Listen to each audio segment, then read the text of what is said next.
D'ailleurs, mesdames, messieurs, bonjour. Nous sommes le mardi 23 juin 2026 sur les hauteurs de Binza, à la Cité de l'Union africaine. Robert vous l'a dit, nous sommes au deuxième jour de la visite d'État du président Évariste Ndayishimiye, président en exercice de l'Union africaine. Il est ici dans le cadre d'une visite d'État qu'il a entamée hier et comme nous vous l'avions annoncé, aujourd'hui, l'hôte de marque du président Félix Tshisekedi a commencé sa journée par une importante réunion. En sa qualité de président de l'Union africaine, il a co-présidé aux côtés de son homologue congolais une réunion sur la taxe force de la riposte contre la maladie à virus Ebola. Vous allez voir une vingtaine de personnalités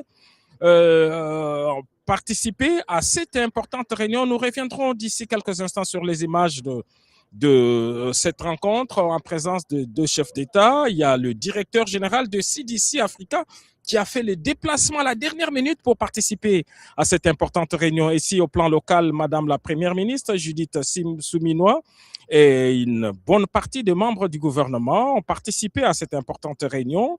Par exemple, le vice-premier ministre et ministre des Transports, Jean-Pierre Bemba Gombo, le vice-premier ministre et ministre de la Défense, Guy Kabombo Mwadianvita, le ministre d'État aux Affaires sociales, Eve Bazaïba, les ministres des Finances.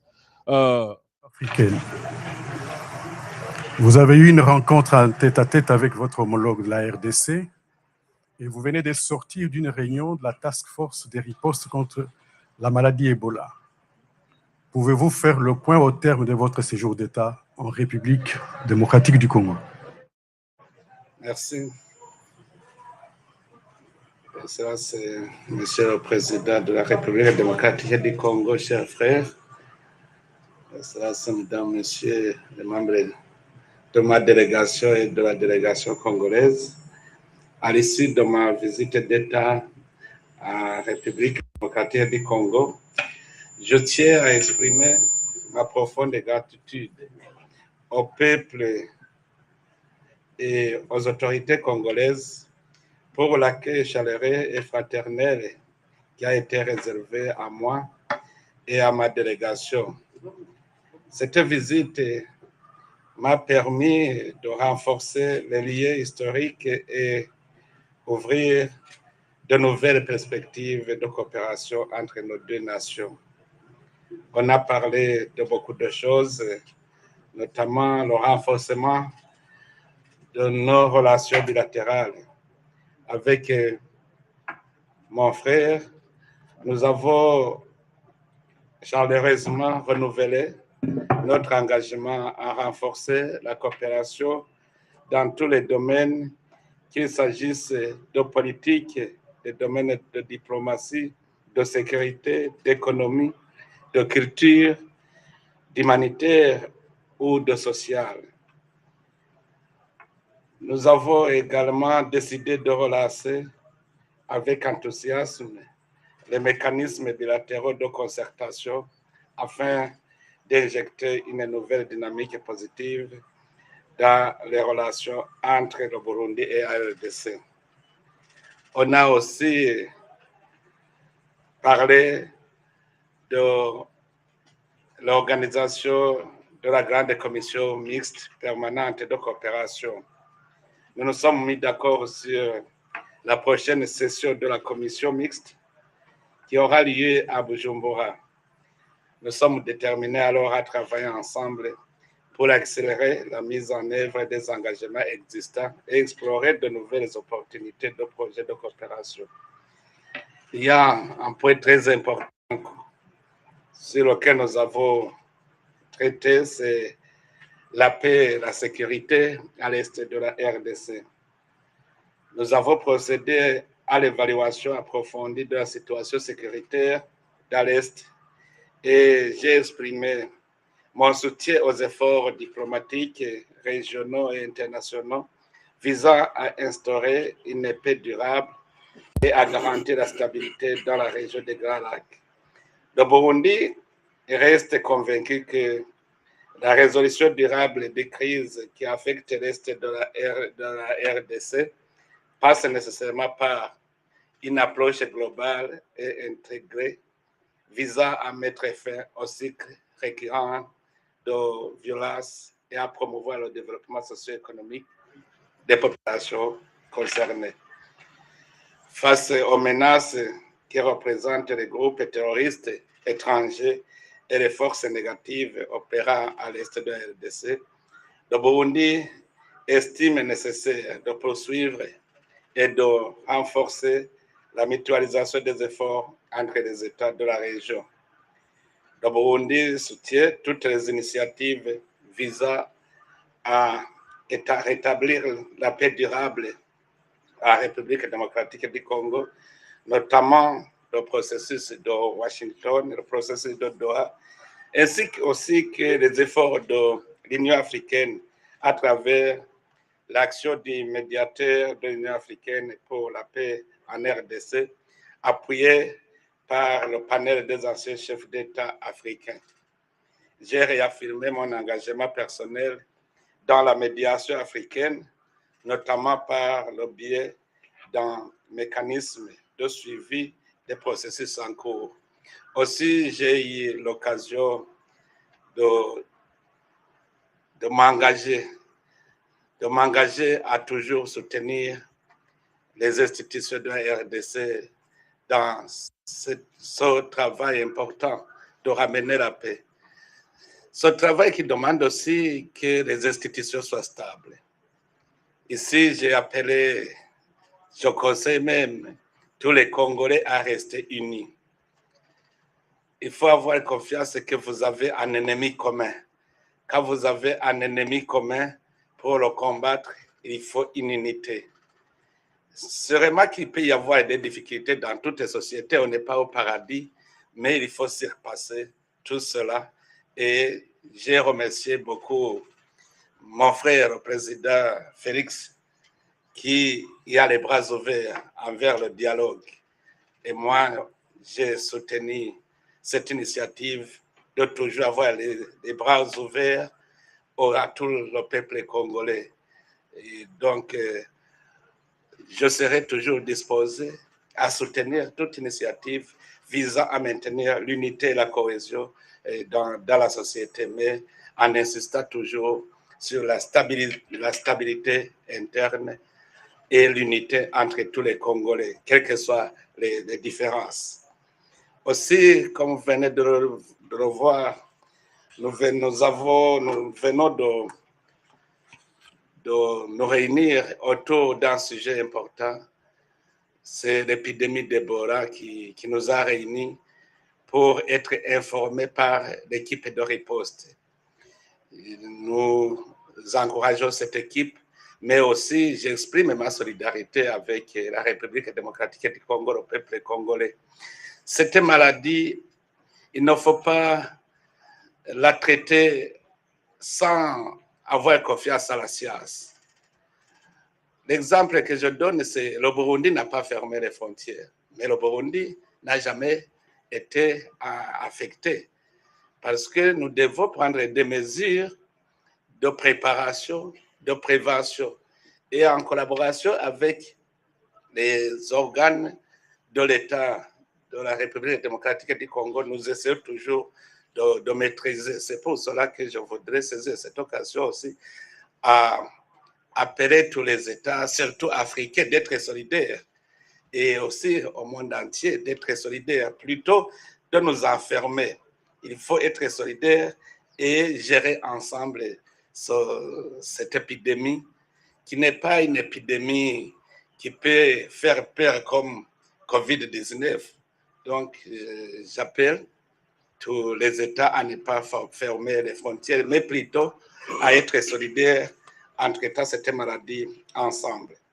Sur les questions de l'intégration économique régionale, on a discuté aussi sur comment nous devons renforcer l'intégration régionale. Et je me suis réjoui d'entendre que mon frère voudrait proposer la tenue de la Troïka, de la conférence internationale sur la région des Grands Lacs, pour ensemble étudier comment ramener la stabilité dans notre région. Si les questions des réfugiés, moi je considère que les réfugiés congolais qui sont au Burundi ne peuvent pas être considérés comme des réfugiés, ce sont des déplacés, parce que ce sont des personnes qui ont fui l'attaque de l'ennemi et toujours ils sont aux aguets pour retourner. Ils n'ont pas fui le pays, ils ont fui la guerre. C'est pour cela que le Burundi a mobilisé tous les acteurs humanitaires, les associations et d'autres organisations privées pour aussi contribuer à assister ces déplacés congolais qui sont au Burundi. Aussi, je profite de cette occasion à inviter aussi les acteurs privés, les associations, les opérateurs économiques à toujours penser à l'assistance de nos frères qui sont dans des cas des réfugiés. Enfin, je voudrais terminer en réitérant mon appel pour la paix, la stabilité durable dans notre région. Le Burundi reste toujours aux côtés des Congolais et nous espérons que la paix reviendra pour nous engager dans des activités de développement socio-économique. Ensemble, tout est possible. Ensemble, les Burundais et les Congolais, nous allons gagner le pari et nos pays seront des pays stables. Merci beaucoup. Merci. Excellence, Monsieur Félix Antoine Tshisekedi, président de la République démocratique du Congo, chef de l'État. Vous avez accueilli votre homologue Évariste Ndayishimiye pour une visite d'État de 48 heures en République démocratique du Congo. À cet effet, vous avez déployé une intense activité. Pouvez-vous faire le point au terme de son séjour en RDC, Monsieur le Président?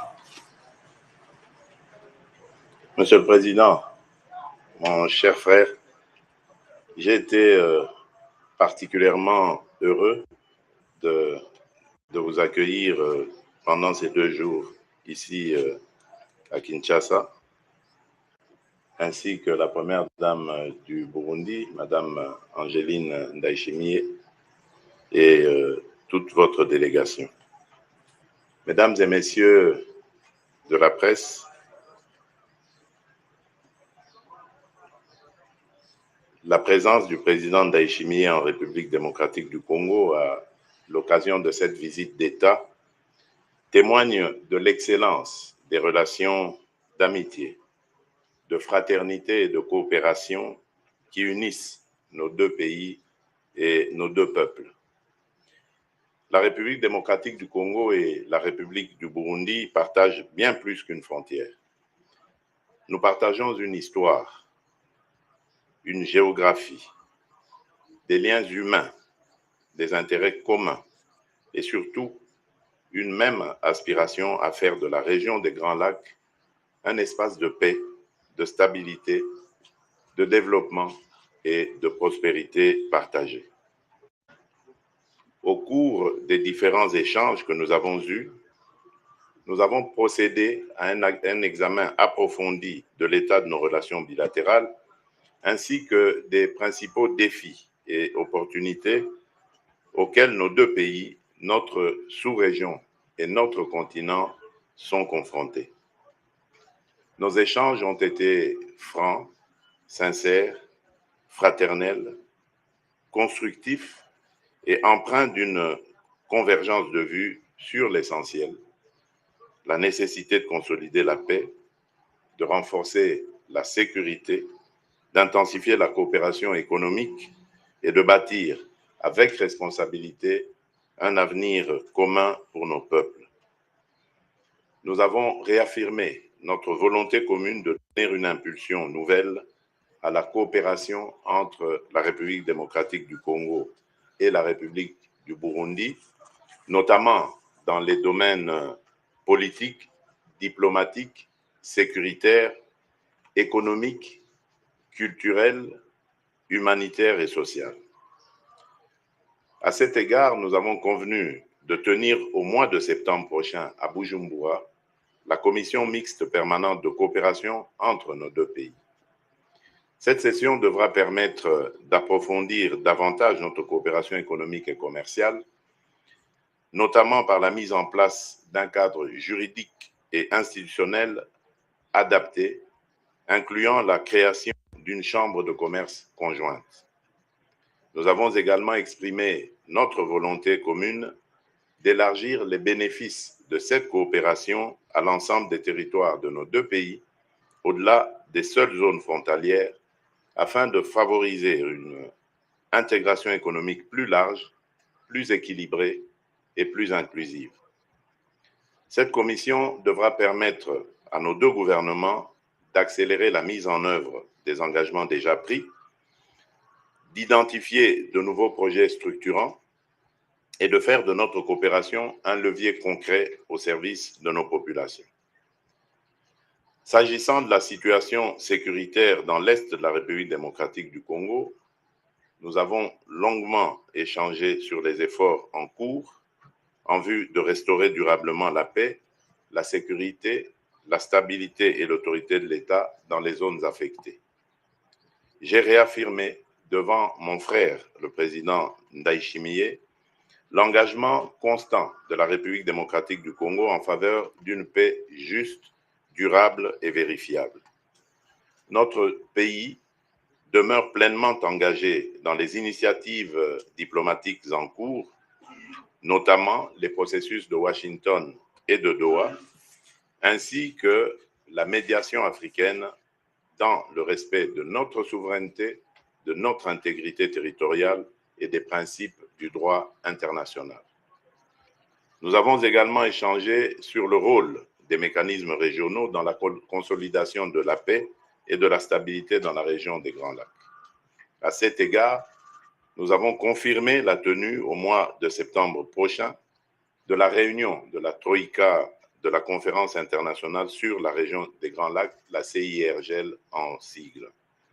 Cette rencontre constituera une étape importante pour renforcer la concertation politique régionale, assurer le suivi des échanges en cours et soutenir les efforts collectifs en faveur de la paix, de la sécurité et de la coopération dans notre région. Nous partageons la conviction qu'il est crucial de poursuivre la mise en œuvre effective des engagements déjà souscrits. Les populations de l'Est de la République démocratique du Congo, durement éprouvées par des années de violence, attendent plus que jamais des résultats concrets, mesurables et vérifiables. Elles attendent le silence des armes. Elles attendent le retour de la sécurité. Elles attendent la restauration de l'autorité de l'État. Elles attendent la justice, la dignité et la possibilité de reconstruire leur vie sur leur propre terre.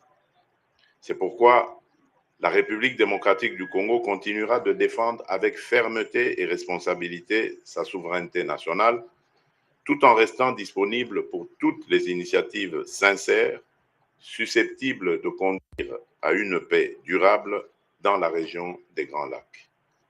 Nous avons également échangé sur les initiatives régionales destinées à renforcer la paix, la sécurité collective et l'intégration économique dans notre sous-région. Notre conviction commune est que la paix et le développement doivent avancer ensemble. Il ne peut y avoir de stabilité durable sans perspective économique, sans infrastructures, sans échanges commerciaux, sans emploi pour les jeunes, sans connectivité régionale et sans coopération avec les États voisins. À cet égard, nous avons souligné l'importance des projets structurants capables de rapprocher davantage nos économies, de faciliter la circulation légale des personnes et des biens, de renforcer les corridors commerciaux, de développer les infrastructures transfrontalières et d'améliorer concrètement les conditions de vie de nos populations. Il est important et utile de mentionner que sans la restauration réelle d'une sécurité totale à l'est du pays, les efforts de développement demeurent vains. Nous avons également abordé la question des réfugiés ou des déplacés, qui demeure une préoccupation humanitaire majeure pour nos deux pays. Je voudrais saluer les résultats récents de la récente réunion de la commission tripartite entre la République démocratique du Congo, la République du Burundi et le Haut Commissariat des Nations Unies pour les réfugiés tenue à Kinshasa. Cette réunion a permis de réaffirmer notre engagement commun en faveur de solutions durables, fondées sur le retour volontaire, sûr, digne et organisé des déplacés, ainsi que sur leur réintégration durable dans leur communauté d'origine. Au nom du peuple congolais, je tiens à exprimer ma profonde gratitude au peuple et au gouvernement burundais pour l'accueil, la solidarité et l'hospitalité dont bénéficient depuis plusieurs années nos compatriotes réfugiés au Burundi. Ce geste honore le Burundi. Il honore aussi l'idéal africain de fraternité et de responsabilité partagée, de solidarité aussi dans l'épreuve. Je veux également rappeler que la République démocratique du Congo accueille elle aussi des ressortissants burundais sur son territoire dans le même esprit d'humanité, de respect et de coopération. Nous continuerons donc, avec l'appui du HCR et de nos partenaires, à travailler ensemble pour que les retours se fassent dans des conditions de sécurité, de dignité et de durabilité, en tenant compte des réalités humanitaires, sociales et économiques des zones de retour. Nous avons également abordé les défis sanitaires auxquels notre région est confrontée, en particulier l'épidémie de la maladie à virus Ebola, causée par la souche Bundibugyo, qui affecte actuellement certaines provinces de l'Est de la République démocratique du Congo. J'ai partagé avec mon frère, le président Évariste Ndayishimiye, les efforts importants déployés par notre pays pour contenir cette épidémie grâce à la mobilisation des autorités sanitaires, des communautés locales et de nos partenaires nationaux, africains et internationaux. Nous avons souligné ensemble que les menaces sanitaires ignorent les frontières et qu'elles appellent une coopération régionale renforcée, fondée sur la prévention, la surveillance épidémiologique et l'échange rapide d'informations.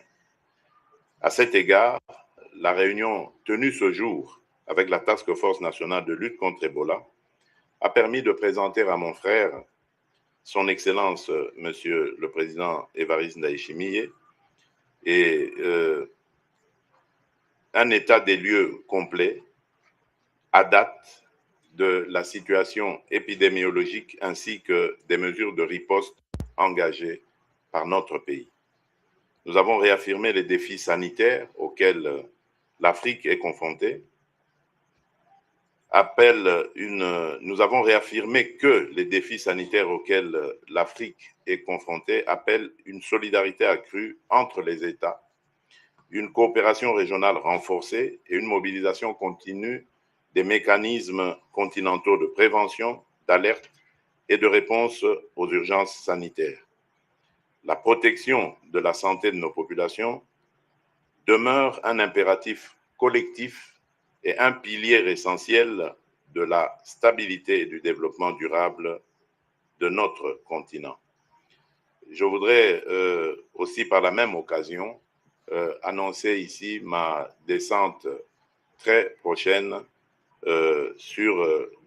dans la province de l'Ituri, justement, donc sur les lieux même de l'épidémie, pour faire le suivi personnellement. Mon engagement est total, vous pouvez donc, comme vous pouvez l'imaginer. La République démocratique du Congo demeure convaincue que la sécurité sanitaire constitue aujourd'hui un élément essentiel de la stabilité, de la résilience et du développement durable de notre continent. Nos discussions ont également porté sur des perspectives de coopération dans les domaines des infrastructures, de l'énergie, des ressources minérales, de l'agriculture, de la formation, de l'éducation, de la culture et de la jeunesse. Nous avons convenu que la coopération entre nos deux pays doit davantage se traduire par des projets concrets, visibles et utiles. En sa qualité de président en exercice de l'Union africaine, le président Évariste Ndayishimiye m'a également fait part de ses priorités pour notre continent. Nous avons réaffirmé ensemble notre attachement commun aux solutions africaines aux problèmes africains. À ce principe-là, donc, dans le respect de la souveraineté des États, de l'intégrité territoriale, de la non-ingérence, du bon voisinage et des principes consacrés à la Charte des Nations Unies et à l'acte constitutif de l'Union africaine. L'Afrique traverse une période charnière. Notre continent doit faire face à des défis sécuritaires complexes, à des crises humanitaires persistantes, aux effets du changement climatique, aux pressions économiques mondiales, mais aussi aux attentes immenses de notre jeunesse. Face à ces défis, l'Afrique doit parler avec davantage de cohérence, agir avec davantage de solidarité et défendre avec davantage de fermeté ses intérêts stratégiques. Dans cet esprit, j'ai eu l'honneur d'inviter mon frère, le président Évariste Ndayishimiye, à prendre part à la réunion de haut niveau que je présiderai très prochainement au Conseil de sécurité des Nations Unies, à l'occasion évidemment de la présidence de ce Conseil par la République démocratique du Congo, au mois de juillet donc, et qui portera sur les liens entre les ressources naturelles, la paix, la sécurité et le développement durable. Cette thématique est essentielle pour notre pays, pour la région des Grands Lacs et pour l'ensemble du continent africain. Nos ressources naturelles doivent cesser d'être un facteur de convoitise, de prédation, d'instabilité et de conflit. Elles doivent devenir un levier de paix, de développement, de souveraineté économique, de transformation industrielle et de prospérité partagée. Je suis convaincu que la contribution du président Ndayishimiye, en sa qualité de président de la République du Burundi et de président en exercice de l'Union africaine, enrichira utilement cette réflexion au service de notre continent. Monsieur le Président, je voudrais vous remercier pour la qualité de nos échanges, pour votre engagement personnel en faveur de la paix, ainsi que pour votre attachement constant au renforcement des relations entre la République démocratique du Congo et la République du Burundi. La République démocratique du Congo demeure résolument engagée à travailler avec la République du Burundi pour bâtir une région des Grands Lacs pacifique, stable, intégrée, prospère et tournée vers l'avenir. Je vous remercie. Monsieur le Président, je vous remercie. Merci.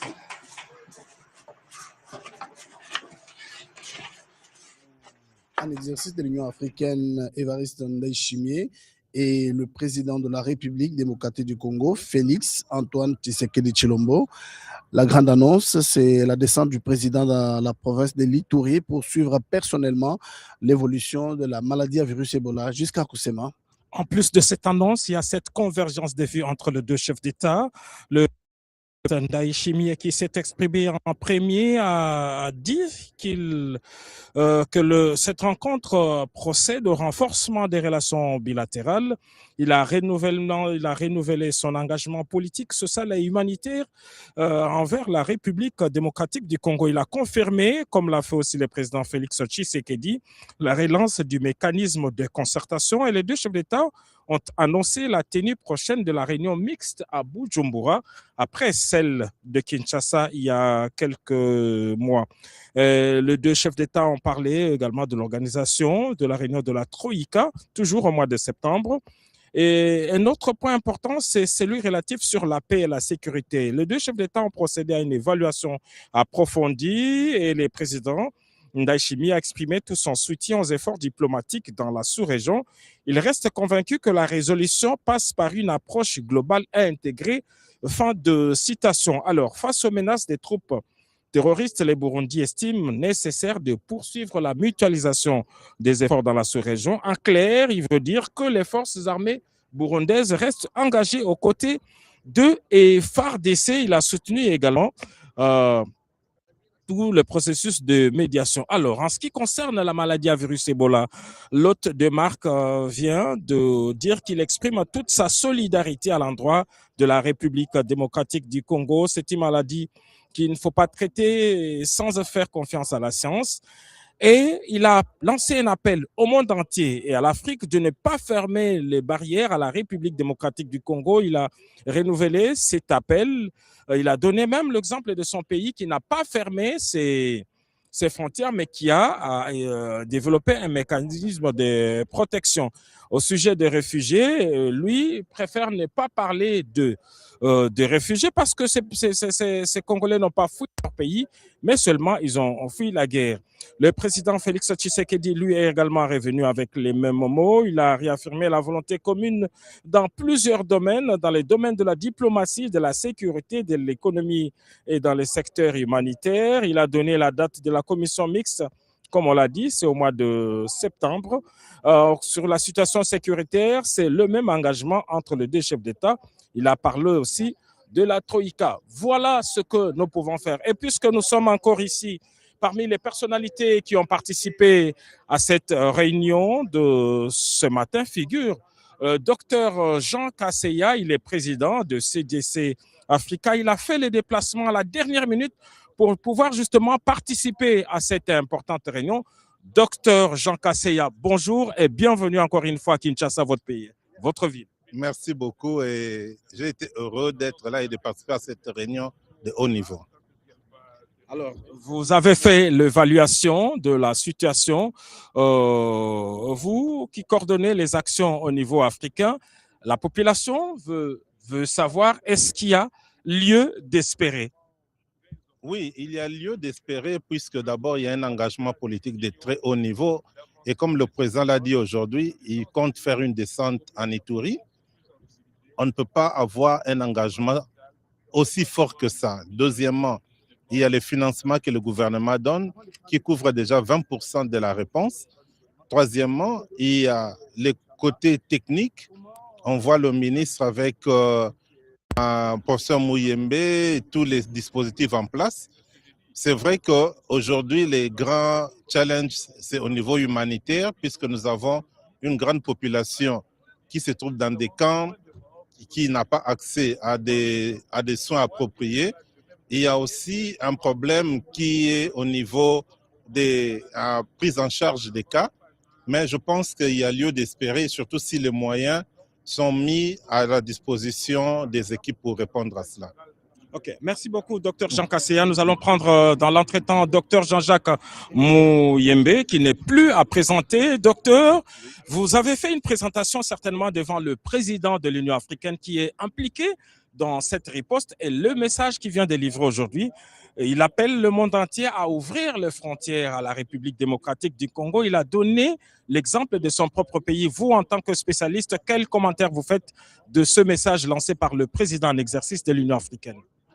Je pense que le président Ndayishimiye n'a fait qu'appliquer le règlement sanitaire international de l'OMS qui dit qu'en cas d'épidémie, on ne doit pas fermer les frontières. Au contraire, quand vous fermez les frontières, vous empêchez même l'aide pour arriver à l'épicentre, n'est-ce pas, de l'épidémie, pour arriver dans le pays qui est touché. Et donc, nous devons ouvrir les frontières, être solidaires et se faire entendre entre nous pour que les choses marchent très bien. Je pense que c'est une bonne idée, c'est un message important pour tous les pays. Alors, par votre expérience de la gestion de 16 précédentes épidémies, dites-nous, qu'est-ce qui devrait faire au niveau de frontières lorsqu'elles restent ouvertes? Qu'est-ce qui devrait être fait pour assurer aussi tous les voisins de la RDC et tous ceux qui veulent fréquenter la République démocratique du Congo? Simplement organiser donc les check-up, n'est-ce pas, aux frontières. Et donc, la maladie s'est traduite par de la fièvre, etc. Donc, à la frontière, vous prenez la température du voyageur. Si la fièvre, quelque chose comme ça, on le retient. S'il n'a pas de fièvre, il passe. Donc, c'est très facile à contrôler, simplement par la prise de température à la frontière. Merci beaucoup, Robert Ndaye. Je vais passer le relais à Robert Ndaye qui va lui s'entretenir avec le ministre. Et d'ailleurs, le 2, vous revenez de Mongwalu, l'épicentre de cette épidémie. Robert, dites-nous, avec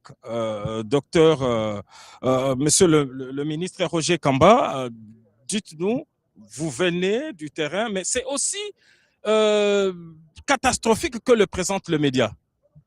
Et oui, avant de répondre aussi à ça, le président annonce son départ pour Ituri. Est-ce que vous êtes satisfait pour la riposte que vous êtes en train de mener sur le terrain? D'abord, merci beaucoup pour la question. J'étais pas seul, j'étais avec Patrick Mouyaya sur le terrain. Donc, est-ce qu'on est satisfait? Oui, dans le sens où la riposte elle est maintenant bien installée. Nous avons effectivement une riposte, comme dit le représentant de l'OMS, une riposte très solide, très robuste sur le terrain et qui commence à donner des effets. Le premier effet qu'on voit, c'est la diminution de nombre de personnes qui arrivent tard. On voit maintenant qu'il y a de plus en plus de personnes qui arrivent très tôt aux soins, avant ce qu'on appelle, nous, là-bas, la phase humide. La phase humide, c'est quand la personne a la diarrhée, a les vomissements et parfois même a des hémorragies. Et je dis parfois parce que ce n'est pas tout le temps qu'il y a des hémorragies. Et donc, plus les gens viennent tôt, plus il y a des guéris. Je donne l'exemple de l'hôpital général de Bunia, où on nous dit qu'au début, il y avait à peu près 60% des personnes qui mouraient. Maintenant, on est autour de 13% des personnes qui meurent à l'hôpital, juste parce que les gens viennent tôt. Et donc, on voit que la sensibilisation commence à porter des fruits.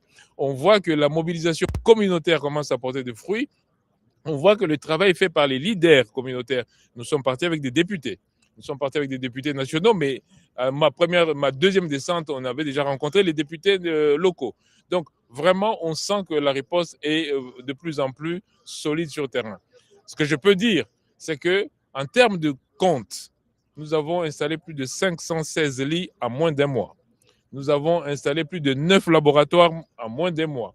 Nous avons passé le nombre de tests de 20 par jour à 2000 par jour.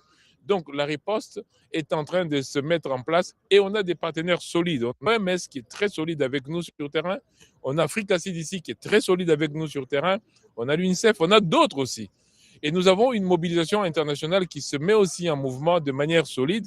Et d'ailleurs, c'est ce que le chef de l'État a demandé tout à l'heure dans la réunion que nous avons eue avec lui, que nous puissions cartographier toutes les aides pour que nous puissions voir effectivement qui a fait quoi, qui a donné quoi. Voilà, peut-être la population de l'Ituri qui vous suit en ce moment et qui attend l'arrivée du président de la République. Vous étiez avec le ministre Mouyaya. Est-ce que vous avez un message à leur dire? La population de l'Ituri nous a vus. Il y a 2 jours, nous étions avec elle. Nous répétons que c'est un engagement au plus haut point. Cette riposte est conduite par le chef de l'État lui-même, le président de la République, et annoncer qu'il va descendre, ça montre encore que, au-delà de nous, ces ministres, lui-même, il est au contrôle de la riposte. Merci. Je vais passer le micro à Giscard Koussema pour prendre le porte-parole du gouvernement qui revient de l'Ituri pour cette riposte. J'annonce aussi que nous allons prendre le représentant des humanitaires, toutes ces institutions qui sont mobilisées autour du président de la République dans le cadre de cette riposte. Alors, monsieur le ministre Patrick Mouyaya, porte-parole du gouvernement, la riposte, c'est aussi l'information.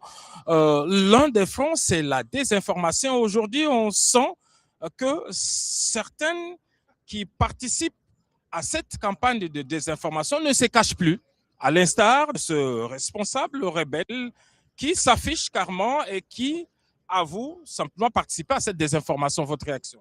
Bon, écoutez, on n'est pas surpris parce que d'abord, non seulement qu'ils gouvernent par cri, mais ils n'ont rien d'autre que la sémence et la propagation de la mort. On ne va pas accorder beaucoup de crédit à ceux qui n'en ont aucun parce que justement, lorsque vous avez excellé dans les tueries, lorsque vous allez exceller dans les massacres, et lorsque vous venez vous présenter en sauveur, personne ne vous croit. Ça, c'est une chose. Mais l'autre chose la plus importante, c'est l'engagement du président de la République et de tout le gouvernement. Depuis le premier jour de la survenance ou de la déclaration officielle de cette épidémie, nous sommes pleinement mobilisés aux côtés du ministre de la Santé qui dirige la riposte sur le terrain pour que nous puissions faire le combat contre l'infodémie, le combat contre la désinformation, mais aussi le combat contre les résistances communautaires. Vous savez, au début de cette épidémie, beaucoup pensaient que c'était pas, la maladie n'était pas réelle. Beaucoup pensaient que c'était du poison.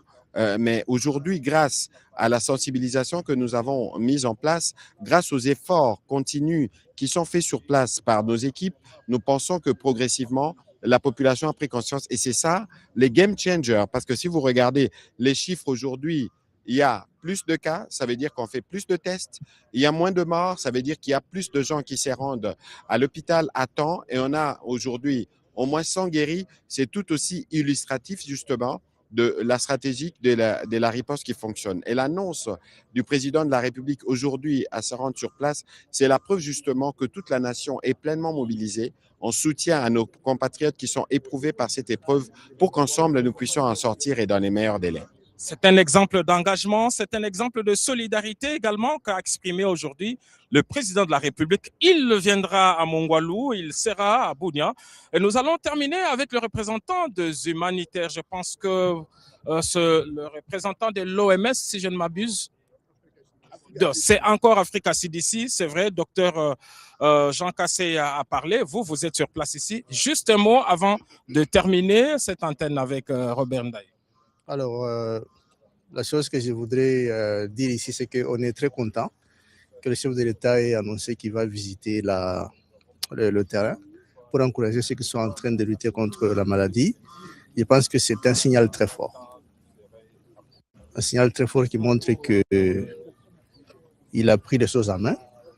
Et quand lui prend les choses en main, nous tous, nous allons suivre et accélérer le progrès sur le terrain de sorte que nous puissions mettre fin à l'épidémie dans un bref délai. Merci beaucoup. Alors, Robert Ndaye, on est en train d'aller vers la fin. Le président du Burundi vient de sortir de la cité de l'Union africaine. C'est également la fin de sa visite d'État ici en République démocratique du Congo. Vous avez animé ces directs avec nous depuis Zéra aujourd'hui. Je pense que les bonnes choses ne pouvant plus durer, nous allons procéder à une descente. Merci à une descente. C'est pour vous dire que le président burundais le vice-premier ministre de la Défense, Guy Kabombo Mwadianvita, le ministre d'État aux Affaires sociales, Eve Bazaïba, les ministres des Finances africaines. Vous avez eu une rencontre en tête-à-tête avec votre homologue de la RDC et vous venez de sortir d'une réunion de la Task Force des ripostes contre la maladie Ebola. Pouvez-vous faire le point au terme de votre séjour d'État en République démocratique du Congo? Merci. Ça, c'est Monsieur le Président de la République démocratique du Congo, chers frères. Ça, c'est Mesdames, Messieurs les membres de ma délégation et de la délégation congolaise.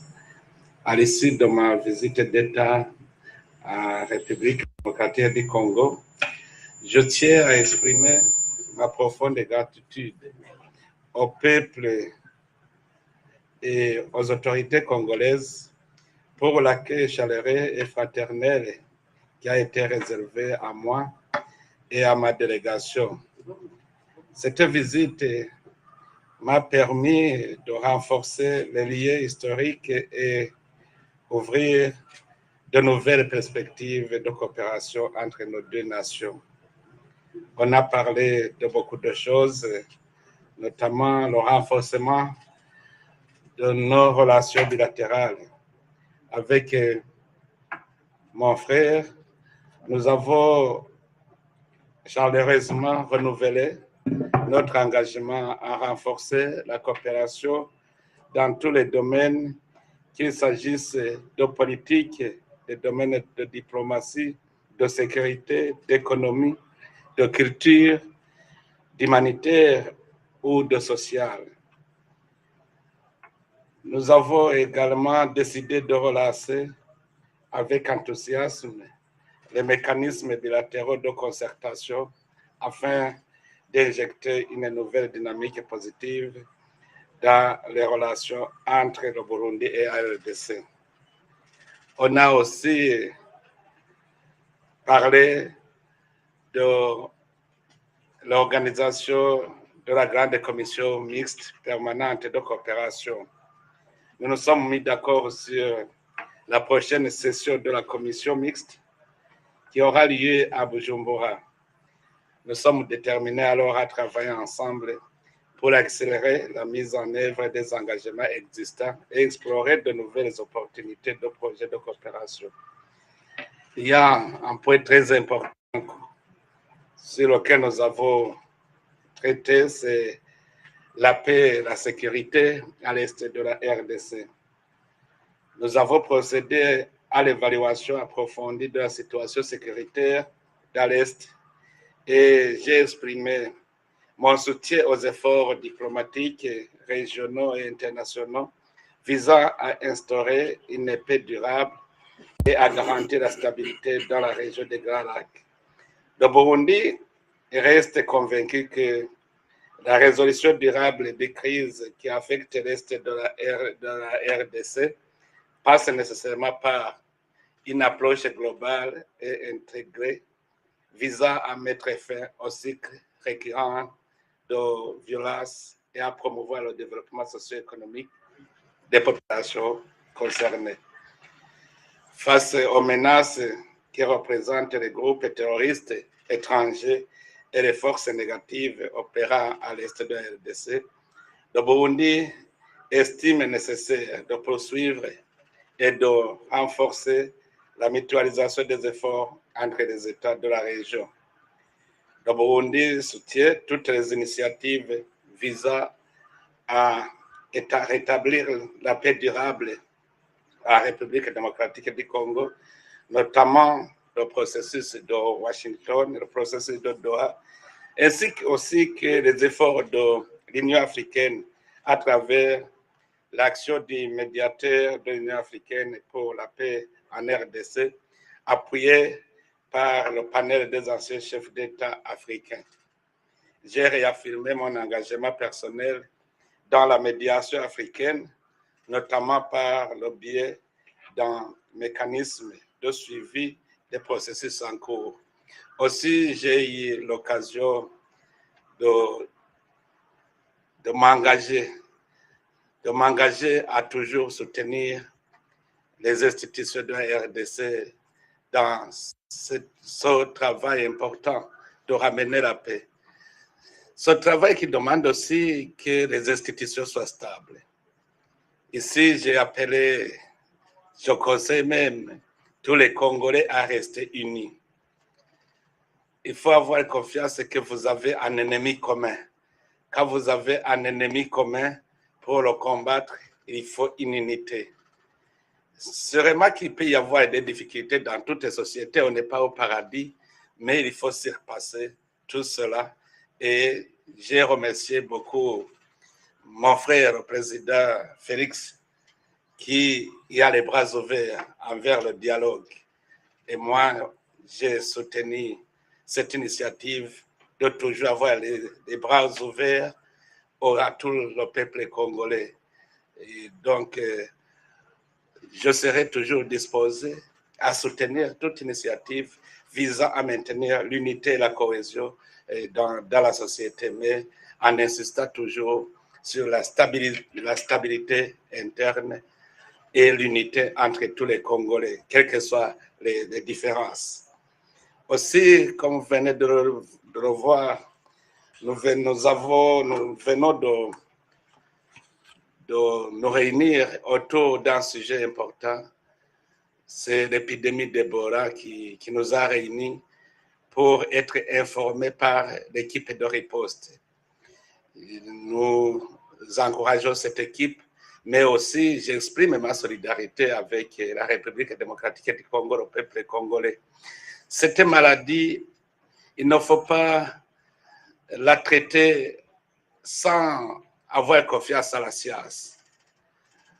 L'exemple que je donne, c'est le Burundi n'a pas fermé les frontières, mais le Burundi n'a jamais été affecté parce que nous devons prendre des mesures de préparation, de prévention et en collaboration avec les organes de l'État de la République démocratique du Congo, nous essayons toujours de maîtriser. C'est pour cela que je voudrais saisir cette occasion aussi à appeler tous les États, surtout africains, d'être solidaires et aussi au monde entier d'être solidaires. Plutôt de nous enfermer, il faut être solidaires et gérer ensemble cette épidémie qui n'est pas une épidémie qui peut faire peur comme COVID-19.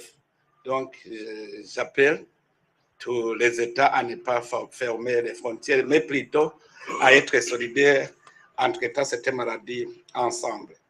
Sur les questions de l'intégration économique régionale, on a discuté aussi sur comment nous devons renforcer l'intégration régionale. Et je me suis réjoui d'entendre que mon frère voudrait proposer la tenue de la Troïka, de la conférence internationale sur la région de Grand Lac, pour ensemble étudier comment ramener la stabilité dans notre région. Sur les questions des réfugiés, moi je considère que les réfugiés congolais qui sont au Burundi ne peuvent pas être considérés comme des réfugiés, ce sont des déplacés, parce que ce sont des personnes qui ont fui l'attaque de l'ennemi et toujours ils sont aux aguets pour retourner. Ils n'ont pas fui le pays, ils ont fui la guerre. C'est pour cela que le Burundi a mobilisé tous les acteurs humanitaires, les associations et d'autres organisations privées pour aussi contribuer à assister ces déplacés congolais qui sont au Burundi. Aussi, je profite de cette occasion à inviter aussi les acteurs privés, les associations, les opérateurs économiques à toujours penser à l'assistance de nos frères qui sont dans des cas des réfugiés.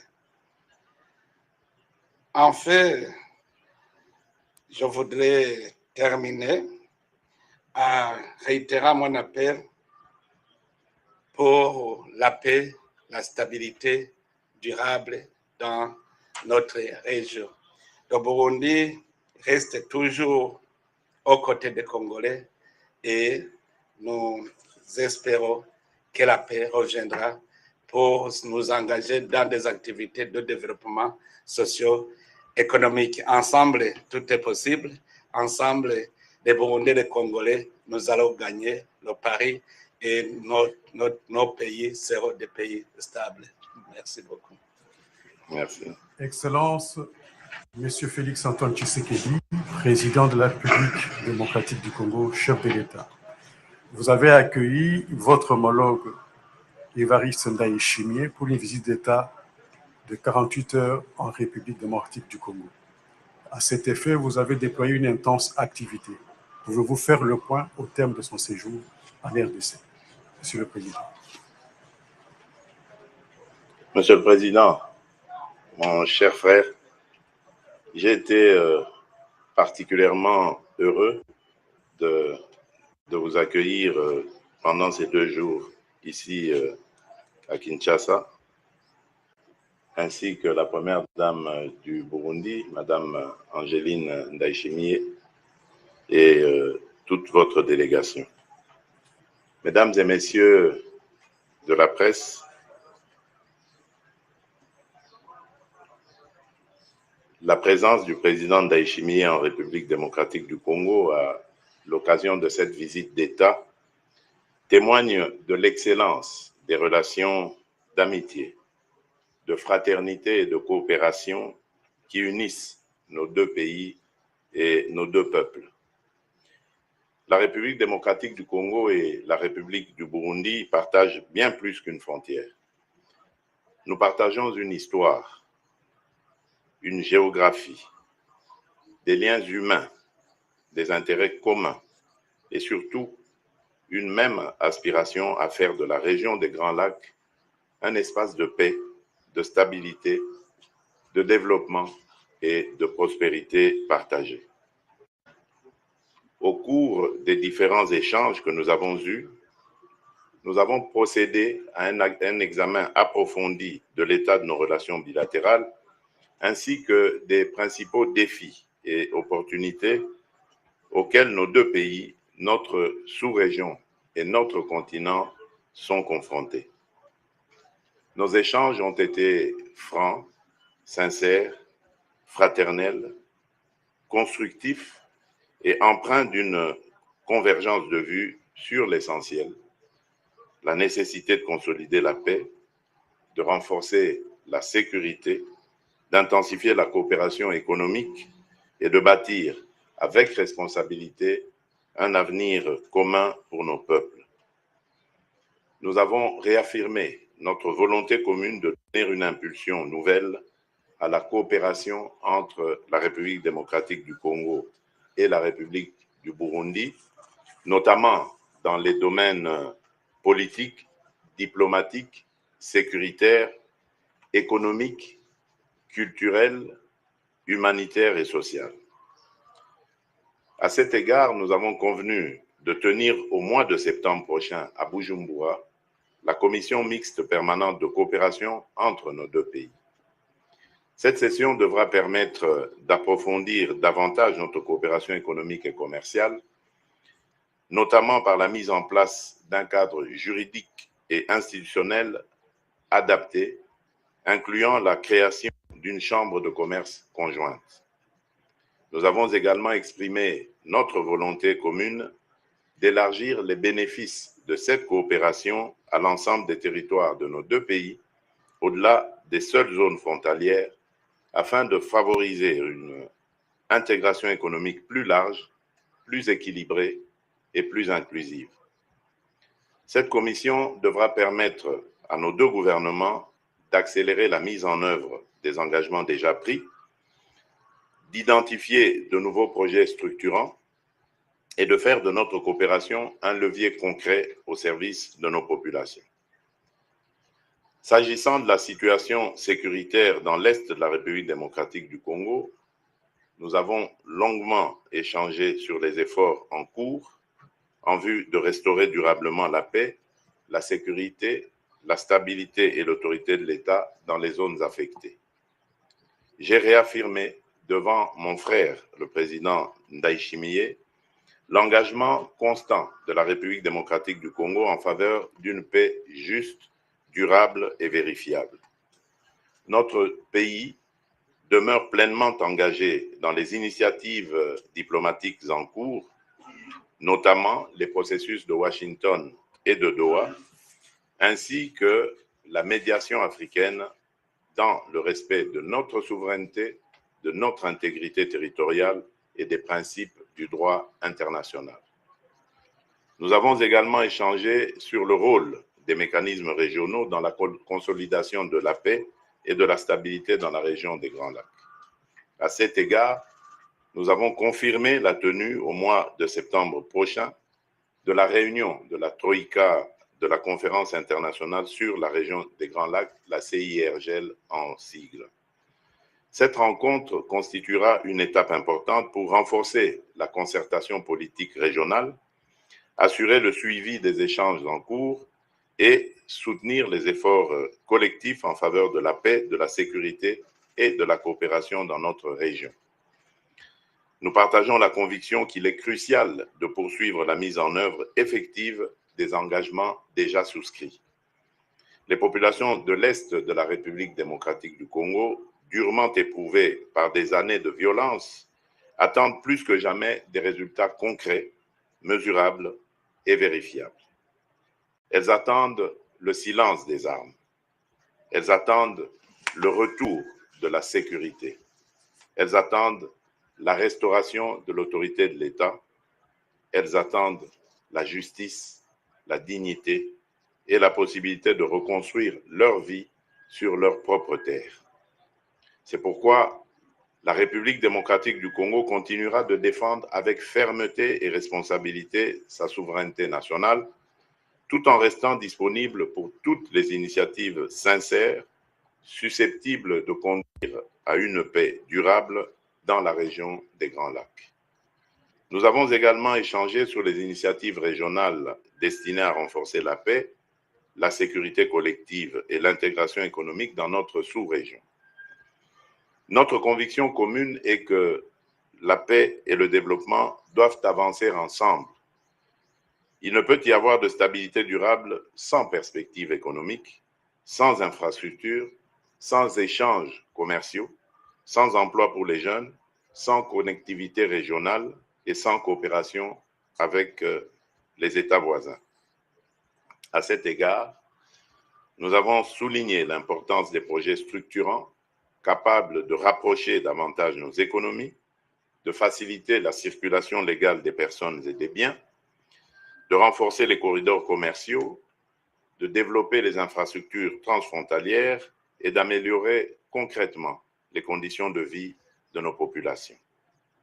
Il est important et utile de mentionner que sans la restauration réelle d'une sécurité totale à l'est du pays, les efforts de développement demeurent vains. Nous avons également abordé la question des réfugiés ou des déplacés, qui demeure une préoccupation humanitaire majeure pour nos deux pays. Je voudrais saluer les résultats récents de la récente réunion de la commission tripartite entre la République démocratique du Congo, la République du Burundi et le Haut Commissariat des Nations Unies pour les réfugiés tenu à Kinshasa. Cette réunion a permis de réaffirmer notre engagement commun en faveur de solutions durables, fondées sur le retour volontaire, sûr, digne et organisé des déplacés, ainsi que sur leur réintégration durable dans leur communauté d'origine. Au nom du peuple congolais, je tiens à exprimer ma profonde gratitude au peuple et au gouvernement burundais pour l'accueil, la solidarité et l'hospitalité dont bénéficient depuis plusieurs années nos compatriotes réfugiés au Burundi. Ce geste honore le Burundi. Il honore aussi l'idéal africain de fraternité et de responsabilité partagée, de solidarité aussi dans l'épreuve. Je veux également rappeler que la République démocratique du Congo accueille elle aussi des ressortissants burundais sur son territoire dans le même esprit d'humanité, de respect et de coopération. Nous continuerons donc, avec l'appui du HCR et de nos partenaires, à travailler ensemble pour que les retours se fassent dans des conditions de sécurité, de dignité et de durabilité, en tenant compte des réalités humanitaires, sociales et économiques des zones de retour. Nous avons également abordé les défis sanitaires auxquels notre région est confrontée, en particulier l'épidémie de la maladie à virus Ebola, causée par la souche Bundibugyo, qui affecte actuellement certaines provinces de l'Est de la République démocratique du Congo. J'ai partagé avec mon frère, le président Évariste Ndayishimiye, les efforts importants déployés par notre pays pour contenir cette épidémie grâce à la mobilisation des autorités sanitaires, des communautés locales et de nos partenaires nationaux, africains et internationaux. Nous avons souligné ensemble que les menaces sanitaires ignorent les frontières et qu'elles appellent une coopération régionale renforcée, fondée sur la prévention, la surveillance épidémiologique et l'échange rapide d'informations. À cet égard, la réunion tenue ce jour avec la Task Force nationale de lutte contre Ebola a permis de présenter à mon frère, son Excellence, Monsieur le Président Évariste Ndayishimiye, et un état des lieux complet à date de la situation épidémiologique ainsi que des mesures de riposte engagées par notre pays. Nous avons réaffirmé les défis sanitaires auxquels l'Afrique est confrontée.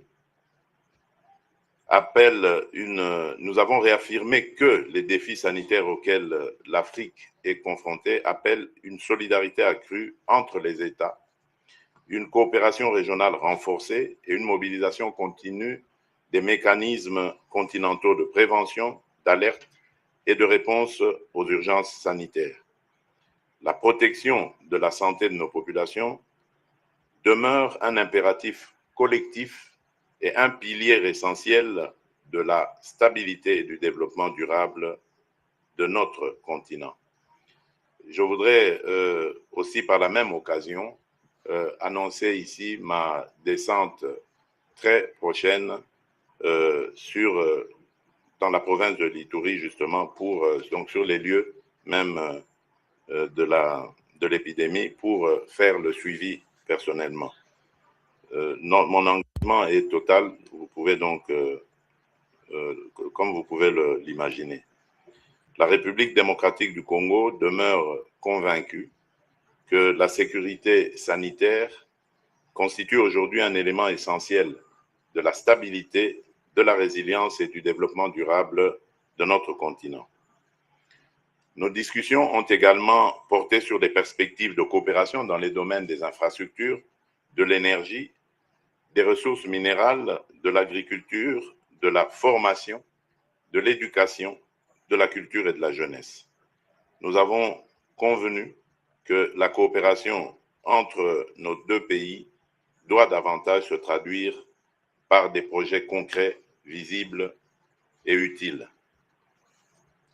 En sa qualité de président en exercice de l'Union africaine, le président Évariste Ndayishimiye m'a également fait part de ses priorités pour notre continent.